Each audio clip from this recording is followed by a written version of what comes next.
What's up everyone, Praful here. Welcome back to another episode of the 915 Daily. Today is Tuesday, 5th of May and today was Nifty's weekly expiry.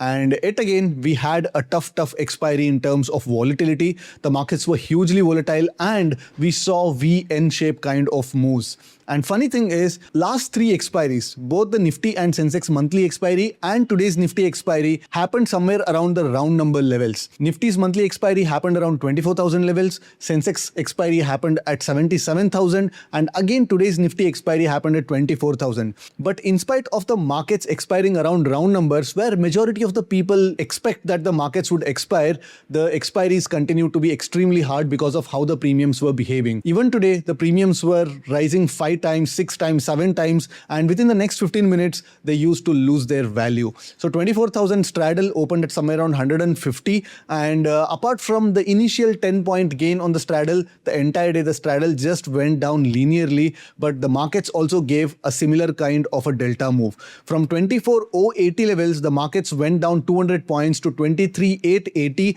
and from there again it shot back up to 24,080. So 200 points down move, 200 points up move, when the straddle itself was trading somewhere around 120 after 9:45 a.m. And today is my third back-to-back red days. Of course, itna zyada red nahi tha, 0.1% red hi tha, but nonetheless, it's very rare occurrence that I have three back-to-back red expiries. So the way the markets are moving, it's kind of puzzling me as well. And tomorrow is Sensex 1DT and the premiums are not that great and the markets are forming wide range day. So let's get to the terminal and let's see कैसे plan बना सकता है कल 1DT के लिए. From positional standpoint, there is nothing new. The market continues to be in a consolidation range and जब तक इस range के बाहर market नहीं निकलता तब तक the bias remains the same. And जैसे market 24,600 के ऊपर निकलेगा या 23,800 के नीचे निकलेगा, then we'll change our bias and we'll try to ride the trend. As of now, the market is choppy. The market is extremely mean reverting and the market is forming wide range without going anywhere. तो आप देख सकते हैं कि like look at these wicks, like यहाँ पे continuously like बहुत बड़ा विक्स फॉर्म कर रहा है मार्केट एंड काफ़ी वाइड रेंज डे है एंड मार्केट्स इंट्राडे में कहीं नहीं जा रहा but giving overextension on both the sides. And the news is also not that great from the global front because yesterday also things were looking like they might again re-escalate the entire geopolitical tension wala situation. So things are not looking good from geopolitical front as well. So one has to be, in a wait and watch kind of a mode and not take any trades prematurely within this range.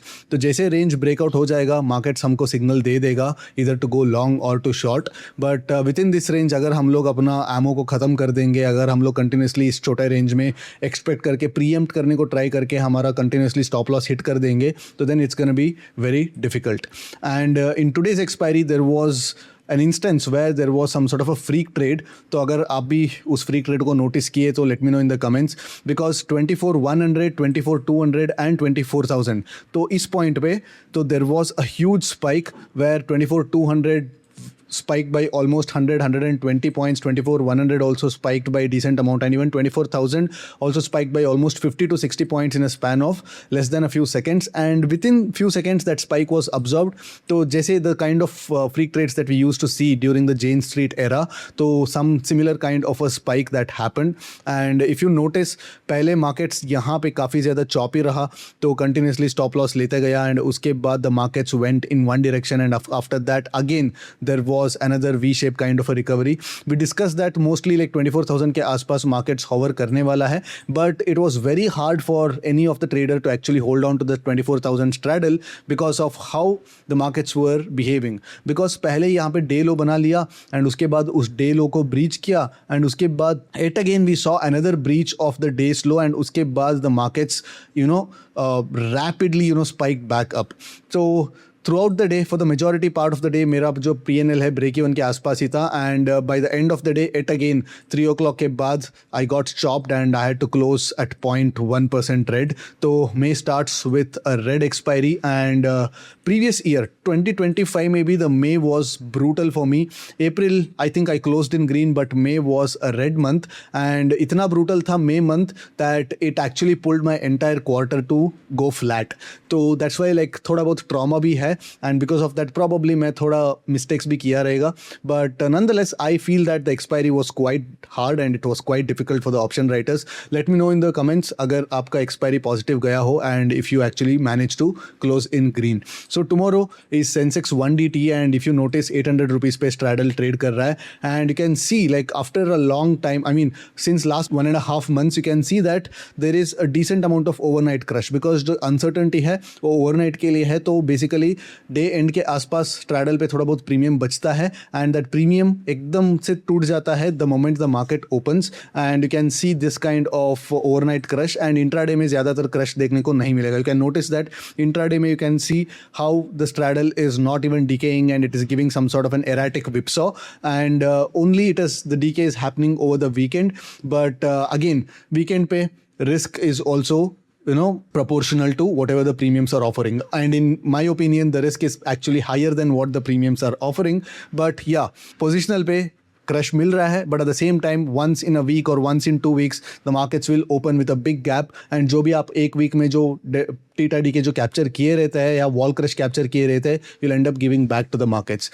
So again depending upon like where the market's gonna open in terms of straddle premium probably 650 के आसपास straddle खुल सकता है, but in spite of that I would not recommend trading delta neutral because अगर expiry day में अगर delta neutral trading का कुछ खास रिजल्ट नहीं बन रहा है then definitely on non expiry days it's gonna be a hell of a day to be trading non expiry days. तो आप अगर ट्रेडिंग अगर प्राइस एक्शन बेस्ड अगर ट्रेड्स की बात करें, यहाँ पे आप देख सकते हैं कि यहाँ पे एक reverse head and shoulder kind of a pattern form हुआ है. तो a good trade for us is market open flat or a bit of a gap down, basically इस रेंज के अंदर मार्केट ओपन हो एंड उसके बाद मार्केट यहाँ पे एक ब्रेकआउट दे दे. तो अगर ये ब्रेकआउट 10 o'clock के पहले हो जाता है तो then it's gonna be a good entry point, यहाँ पे हम लोग ब्रेकआउट को ट्रेड कर सकते हैं. बट अगर नेगेटिव न्यूज़ के कारण अगर मार्केट गैप डाउन खुलता है तो देन अगेन इस एरिया के आसपास हम लोगों को पैटर्न को देखना पड़ेगा, एक W kind of a pattern, and अगर W kind of a pattern मिल जाता है, एक नेकलाइन ब्रेकआउट मिल जाता है तो then we can actually take some sort of a mean reversion trade. But कल के लिए अगर आपका स्टॉप लॉस हिट हो जाता है then we should be willing to take a stop and reverse kind of a trade.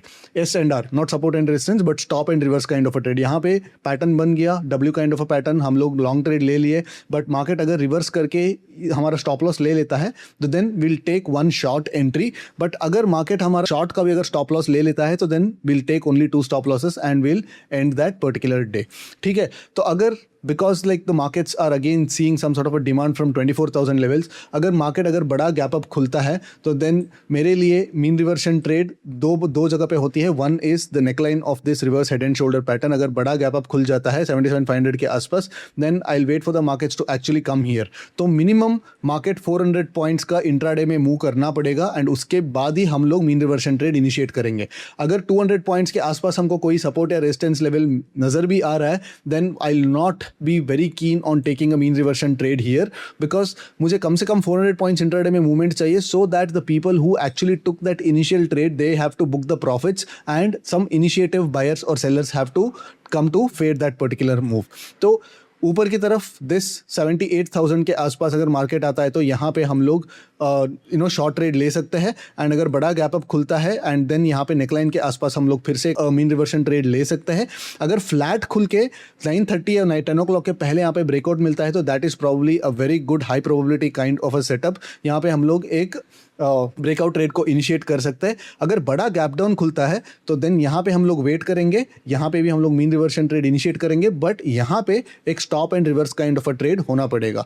तो अगर स्टॉप एंड रिवर्स ट्रेड हो गया देन आपको अगर शॉर्ट एंट्री मिल गई एंड उस शॉर्ट एंट्री को हम लोग यहाँ पे बुक कर लेनी चाहिए. यहाँ पे अगर मार्केट आता है तो यहाँ पे मैं सिर्फ मेरा शॉर्ट एंट्री को बुक करूँगा एंड यहाँ पे मैं ज़्यादातर लॉन्ग एंट्री को यहाँ पे मैं अवॉइड करूँगा because at this is the level where the markets have already tested multiple times now. अगर मैं थोड़ा 30 मिनट टाइम फ्रेम पे अगर मैं जाऊँगा तो यू कैन नोटिस दैट यहाँ पे 1, 2 एंड 3 टाइम्स ये जो लेवल है, ये जो जोन है मार्केट टेस्ट कर चुका है. तो अगर मार्केट फिर से कल यहाँ पे टेस्ट करने को आता है without travelling much on an intraday basis, अगर मार्केट 1000 पॉइंट के आसपास यहाँ पे ट्रैवल करके यहाँ पे आएगा 77,000 से लेके 76,000 तक आएगा then there is a probability that यहाँ से मतलब मार्केट फिर से बाउंस दे सकता है. बट अगर मार्केट गैप डाउन खुल के यहाँ पे आएगा तो यहाँ पे थोड़ा हॉवर करेगा तो then I am expecting this particular level to actually break down. So this would be my plan of action for tomorrow. Let me know in the comments आज का expiry आपका कैसा रहा. I'll see you again after tomorrow's market action. Till then, take care. Bye bye.